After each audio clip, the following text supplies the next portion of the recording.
Stefano D'Alessandro, victoire en demi-finale contre le FC Genolier-Bonien. Il y a 2 ans, vous étiez aux commentaires sur Global Sport et ce soir, vous étiez sur le terrain. Qu'est-ce que ça fait tout d'abord? Ça fait beaucoup de bien, un énorme plaisir, c'est indescriptible de se retrouver 2 ans après au même stade et puis de se qualifier de nouveau pour les finales.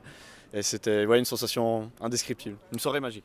Ce match a été difficile contre cette équipe de Genolier-Bonien. En plus, vous aviez votre équipe un peu décimée, notamment en défense. Vous avez eu des sorties en plus sur blessure. Ça a été dur jusqu'à la fin, on peut le dire. Ouais, c'était un vrai match de demi-finale, très, très hargneux, surtout en deuxième mi-temps. En première, il y a eu un petit peu plus de jeu. En deuxième, ça s'est beaucoup joué sur des longs ballons et autres. C'est vrai qu'on avait quelques absences au niveau de l'équipe. Après, comme dans beaucoup de cas, le reste de l'équipe a fait le job. Et puis on se retrouve de nouveau en finale cette année, donc ça fait plaisir.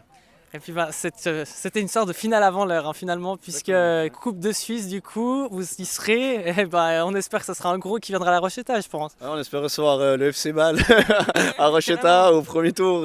Ça me semble un peu impossible, mais ouais, si on peut avoir une belle affiche en 2008, puis à Versu-Haro ici, si je dis pas de bêtises. Et puis du coup, ouais, si on pourrait recevoir une équipe de Challenge ou de Super League, ce serait assez intéressant. Bon, avant ça, il y a quand même la finale de la Coupe. Exactement. Qui sera le 12 mai à Échichan contre Yverdon. On l'a appris tout à l'heure, Yverdon, la deuxième équipe. Ouais. Ce qui fait que du coup, en plus, c'est grâce à ça aussi en partie que vous êtes en coupe. Et ça sera quoi les clés de cette finale? Il y a 2 ans, vous avez perdu. Vous étiez déjà en commentaire encore en finale. Mais cette fois, ça sera quoi? Il faudra la prendre au sérieux, pas se dire que c'est une deuxième garniture peut-être. Ce sera peut-être le mot d'ordre. Non, ça de toute façon, il faut une équipe, qu'elle soit en 5e ligue, en 2e ligue, qui arrive à se qualifier jusqu'au final, c'est qu'elle le mérite de toute manière. Donc sous-estimer l'adversaire, ce serait une grossière erreur.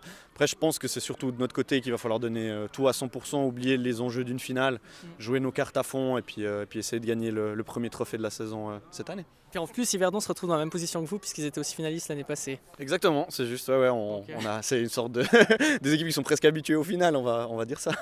Bon, en tout cas, on verra 12 mai à Échichan. Merci beaucoup Stéphano. Merci à vous Global Sport. Puis à samedi sur Global pour le Xamax. Châtel grâce au père, exactement. Voilà, c'est la petite promo de la soirée. Merci beaucoup Steph et puis bonne soirée à tous.